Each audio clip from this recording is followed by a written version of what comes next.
विषय रस में शुभ देखते हुए विहार करने वाले, इंद्रियों में असंयत, भोजन में मात्र न जानने वाले, आलसी और अनुद्यमी पुरुष को मार वैसे ही गिरा देता है जैसे आंधी दुर्बल वृक्ष को।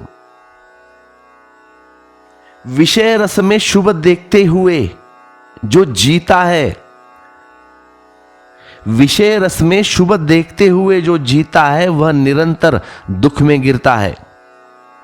अब इस बात को जरा विस्तार से समझ लेना जरूरी है, क्योंकि समस्त योग और समस्त अध्यात्म इस बात की समझ पर खड़ा होता है। विषय रस मालूम होता है, रस विषय में है या मनुष्य की अपनी धारणा में। एक छोटा सा उदाहरण सुन ले। कभी कुत्ते को देखा है सूखी हड्डी चूसते हुए? रस पाता है, सोचता है कि सूखी हड्डी से लहू निकल रहा है। उस सूखी हड्डी से लहू तो निकलता नहीं, सूखी हड्डी में कहां लहू, लेकिन सूखी हड्डी मुंह में चबाता है तो उसके ही मुंह से लहू बहने लगता है। सूखी हड्डी गड़ती है, चोट करती है, मुंह में लहू निकल आता है। उस लहू को वह पीता है और सोचता है हड्डी से रस मिल रहा है। लेकिन कुत्ते को कौन समझाए? कुत्ता समझ न पाएगा। उसने कभी भीतर प्रवेश करके देखा नहीं कि सूखी हड्डी से कैसे रस निकलेगा। सूखी हड्डी रसहीन है और अगर रस निकलता रहा तो कहीं मुंह से ही निकलता होगा। मैंने सुनी एक कथा है। एक सर्दी सुबह एक कुत्ता एक वृक्ष के नीचे धूप ले रहा है। उठा है नींद से, ठंड के दिन थे, मस्त बैठा है वृक्ष के नीचे, आराम कर रहा है। उसी वृक्ष के ऊपर एक बिल्ली बैठी है, आराम से वो भी झपकी ले रही है, नींद में बड़ी प्रसन्न है। उसकी प्रसन्नता देखकर कुत्ते ने पूछा कि क्या मामला है भाई, तू बड़ी बहुत आनंदित मालूम होती है। तो उस बिल्ली ने कहा, मैंने कल एक सपना देखा, बड़ा अनूठा सपना है कि वर्षा हो रही है, लेकिन उस वर्षा में पानी नहीं गिर रहा है, चूहे ही चूहे गिर रहे। तब कुत्ता कहता है, ना समझ बिल्ली, ना समझ, तू मूढ़ है, तूने शास्त्र ज्ञान नहीं पढ़ा, ना पुराण पढ़े, ना इतिहास का तुझे पता कुछ। शास्त्र में कभी ऐसा उल्लेख है नहीं। हां, कई दफा वर्षा तो हुई है, लेकिन सूखी हड्डियों की, चूहे की नहीं। लेकिन वह कुत्ते का शास्त्र है। बिल्ली के शास्त्र में चूहे बरसने का उल्लेख है। कुत्ते को सूखी हड्डी में रस है और बिल्ली को चूहे में रस है। इसीलिए कुत्ते के पुराण में सूखी हड्डी के पास निर्मित होता है। कुत्ते का पुराण सूखी हड्डी के पास निर्मित होता है और बिल्ली का पुराण चूहे के पास निर्मित होता है।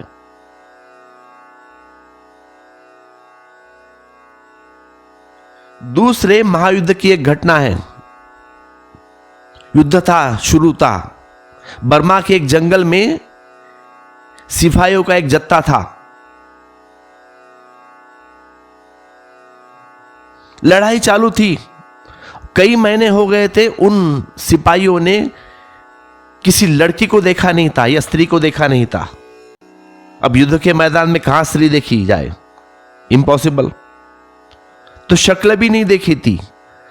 और एक दिन दोपहर एक तोता ऊपर से उड़ रहा था उनके, और जोर जोर से कह रहा था कि बड़ी सुंदर युवती है, अत्यंत सुंदर युवती है। अब ये सैनिकों ने अपनी बंदूक रख दी, क्योंकि बहुत दिनों से उन्होंने स्त्री देखी नहीं थी। और यह तोता कह रहा है कि बहुत अच्छी सुंदर युवती है। तो वह सब उस तोते के पीछे भागते हुए गए, पीछा करते हुए। और जहां वह तोता रुका वहां जाके उन्होंने देखा झाड़ियों के पीछे, तो वहां तो कोई स्त्री न थी, एक मादा तोता थी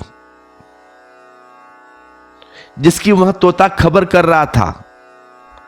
तो उन्होंने अपना सिर पीट लिया कि हम भी क्या नासमझ इस तोते की बात में आ गए। लेकिन तोते का रस तो मादा तोता में है। तुम्हें कोई रस नहीं मालूम होता मादा तोते में, क्योंकि तुम इंसान हो, वह तोता है। मादा तोते में तो कोई रस नहीं, वह तो नर तोते की धारणा है। तो मेरे कहने का तात्पर्य इतना ही है कि पुरुष को स्त्री में रस मालूम होता है, स्त्री को पुरुष में रस मालूम होता है। वह रस बाहर नहीं है, वह तुम्हारी भावदशा है, वह तुमसे है। अब तुम बीमार गिर गए तो तुम्हें जो भी खाना दिया जाए बुखार में, स्वादिष्ट हो, अच्छा मालूम नहीं होता, क्योंकि तुम्हारी जीव का टेस्ट बदल गया। तुम्हारे भीतर जो स्वाद लेने की क्षमता है वह नहीं रही। तो मेरे कहने का तात्पर्य इतना ही है कि भोजन में थोड़ी स्वाद है, तुम्हारे जीभ में स्वाद है। स्वाद तुम्हारी जीभ की क्षमता है, वह तुम्हें स्वस्थ होते ही तुम स्वाद फिर आ जाता है। अब अस्वस्थ हो तो स्वाद खो गया। जीवन का जो रस है वह वस्तु में और विषय में नहीं, वह स्वयं तुम में है।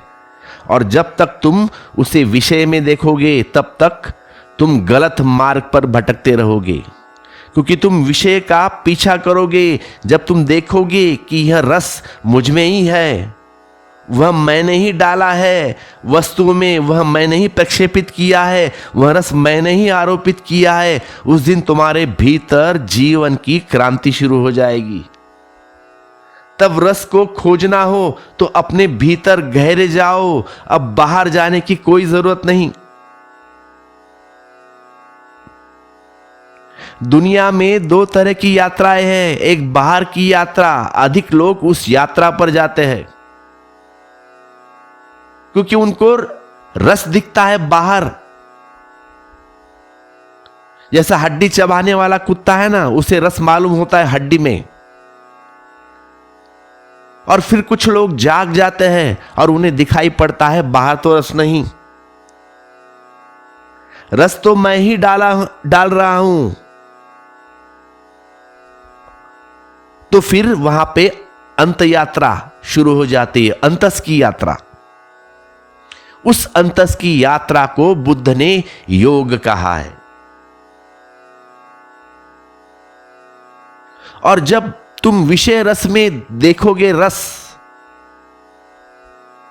तब तुम्हारी इंद्रियां अपने आप असंयत हो जाएगी, क्योंकि मन चाहता है भोग लो, जितना ज्यादा भोग सके, कुछ चूक न जाए। समय भागता जाता है, जीवन चूक जाता है, मौत करीब आती चली जाती है। कुछ छूट न जाए, कुछ ऐसा न रह जाए कि बाद में पछतावा हो जाए कि हमने भोगा नहीं। तो भोग लो, ज्यादा से ज्यादा भोग लो। उस ज्यादा की दौड़ में असंयम पैदा होता है। मरते दम तक, जब तक आखिरी श्वास चलती है, तब तक भोग का रस बना रहता है, वह छूटता नहीं। जवानी चली जाती है, बुढ़ापा घेर लेता है, लेकिन मन जवान ही बना रहता है। मन उन्हीं तरंगों से भरा रहता है जो जवानी में तो संगत भी हो सकती थी। तूफान था, अब तूफान भी जा चुका, तूफान के चिन्ह रह गए, रेत के तट पर बने, याददाश्त रह गई। लेकिन याददाश्त भी भरमाती है, सपने बनाती है। मन तो व्यक्ति का जवानी बना रहता है, भले बाल सफेद हो गए लेकिन व्यक्ति का मन जवान। मौत आ जाती है लेकिन भीतर आदमी जीवन के रस में डूबा रहता है। तब दुख ना हो तो क्या? दुख का अर्थ क्या है? जहां नहीं था वहां खोज, जहां नहीं था वहां खोज। दुख का और क्या अर्थ होगा? रेत से तेल निकालने की चेष्टा। आकाश कुसुम तोड़ना चाहे जो थे ही नहीं, खरगोश के सिंग खोजे जो थे ही नहीं। दुख का इतना ही अर्थ है, जो नहीं हो सकता उसकी कामना। फिर हाथ खाली रह जाता है, मन बुझा बुझा, सब तरफ विफलता का ढेर लग जाता और वही ढेर तुम्हारी कब्र बन जाता है। जब तक विषय में रस है और ऐसा दिखाई पड़ता है कि वह सुख है, जब तक आग भीतर नहीं मुड़ी और यह नहीं दिखाई पड़ा कि सुख मैंने डाला है, यह मेरी दृष्टि है, मैं जहां डालूं वहां सुख होगा, और जब मुझे यह समझ में आ जाए कि सुख मुझ में है, तो फिर डालने का सवाल, क्या मैं अपने में डूब जाऊं तो वहां सुख होगा, आनंद होगा। जब तक वैसी घड़ी नहीं घटती तब तक इंद्रिया असंयमत होगी, तब तक इंद्रिया असंयत होगी। जब दृष्टि ही भ्रात है तो संयम नहीं हो सकता। संयम तो संतुलित दृष्टि का परिणाम है, संयम तो सम्यक दृष्टि का परिणाम है। सम्यक का अर्थ है जहां है वहां दिखाई पड़े, सम्यक का अर्थ है जहां है वहां दिखाई पड़े, जहां नहीं है वहां दिखाई न पड़े। तो फिर जो सार्थक हो जाती है तो उपलब्धि होती है, तो सिद्धि होती है, तो जीवन में सुख के फूल खिलेंगे, तो आनंद का अहोभाव पैदा है, आनंद का अहोभाव पैदा होता है। विषय रस में सुख देखते हुए विहर करने वाले, विषय रस में सुख देखते हुए विहर करने वाले, इंद्रियों में असंयत, भोजन में मात्र जानने वाले, आलसी और अनुद्यमी पुरुष को मार वैसे ही गिरा देता है जैसे आंधी दुर्बल वृक्ष को। अब यहां पे मार शब्द का उल्लेख हुआ है। यह मार बुद्ध का शब्द है। काम वासना को बुद्ध मार कहते हैं। यह शब्द बड़ा अच्छा है। यह राम के बिल्कुल उल्टा है। अगर आपको राम को उल्टा करेंगे तो म, फिर बड़े अ की मात्रा और फिर र, ठीक उल्टा हो जाए तो मार हो जाता है। मार बुद्ध का शब्द है काम वासना के लिए। और दो ही चित्त दशाएं हैं, या तो मार से प्रभावित हो या राम से आंदोलित हो, या तो मार से प्रभावित हो या तो राम से आंदोलित हो। या तुम भीतर की तरफ चलो तब राम की तरफ चले, या बाहर की तरफ चले तब तुम मार की तरफ चले। मार उस व्यक्ति को वैसे ही गिरा देता है जैसे आंधी दुर्बल वृक्ष को। काम वासना सेक्स शक्तिशाली नहीं, तुम दुर्बल हो। इस बात को जरा ठीक से स्मरण कर लो, याद कर लो। काम वासना सेक्स शक्तिशाली नहीं, और अगर तुम गिर गए हो तो उस शक्ति के कारण नहीं तुम गिरे हो, तुम गिरे हो अपनी दुर्बलता के कारण। तुम्हारी दुर्बलता है जैसे कोई सूखा जड़ से टूटा हुआ वृक्ष दुर्बल हुआ, दीन जर्जर हुआ, वृद्ध हुआ, आंधी में गिर जाता है। आंधी आ गई तो, और आंधी न भी आई तो भी गिरता है। आंधी तो बहाना है, आंधी तो मन को समझाने की बात है, क्योंकि ऐसे ही गिर गए बिना किसी के गिराए तो चित्त को और भी पीड़ा होगी। न भी आंधी आती तो वृक्ष गिरता है, अपनी दुर्बलता गिराती है। दूसरे की सबलता का सवाल नहीं, क्योंकि वस्तुतः वहां कोई वासना का देवता खड़ा नहीं है, न देवी, जो तुम्हारे गिरा रहे हैं तुम्हें। तुम ही गिरते हो अपनी दुर्बलता से। और आदमी दुर्बल कैसे हो जाता है, ध्यान से सुनना। तुम्हें लगता है ना मैं बहुत दुर्बल हो गया हूं, क्यों? क्योंकि जो जहां नहीं है वहां खोजने से धीरे धीरे अपने पर अपनी आस्था खो जाती है। जहां कुछ भी नहीं तुम वहां खोजने चले गए और मिला कुछ नहीं, तो अपने ऊपर का जो ट्रस्ट है, आस्था है, धीरे धीरे खो जाती है। फिर लगता है व्यर्थ में सामर्थ्य लगा दिया हमने। हमारी ताकत व्यर्थ में लगा दी और कुछ मिला नहीं, तो धीरे धीरे तुम्हारा आत्मविश्वास डगमगा जाता है, पैर लड़खड़ा जाते हैं और जीवन भर असफलता हाथ लगती है, तो स्वाभाविक भरोसा तो नष्ट हो जाएगा। क्योंकि जो भी काम करोगे वहां पे सफलता नहीं मिलती। एक काम कर लिया, 2 कर लिया, 3 कर लिया, 4 कर लिया, सब कामों में असफलता, तो अपने ऊपर का ट्रस्ट खो गया, भरोसा खो गया, तो आदमी डरने लगता है, कंपने लगता है, पैर उठने से घबराहट हो जाती है, लगता है कि मंजिल तो मिलेगी नहीं, यात्रा क्यों करना, फिर व्यर्थ क्यों मेहनत करना। क्योंकि 1000 बार यात्रा कर ली, 1000 बार देख लिया, लेकिन कुछ हाथ मिला नहीं, हाथ खाली के खाली रह गए।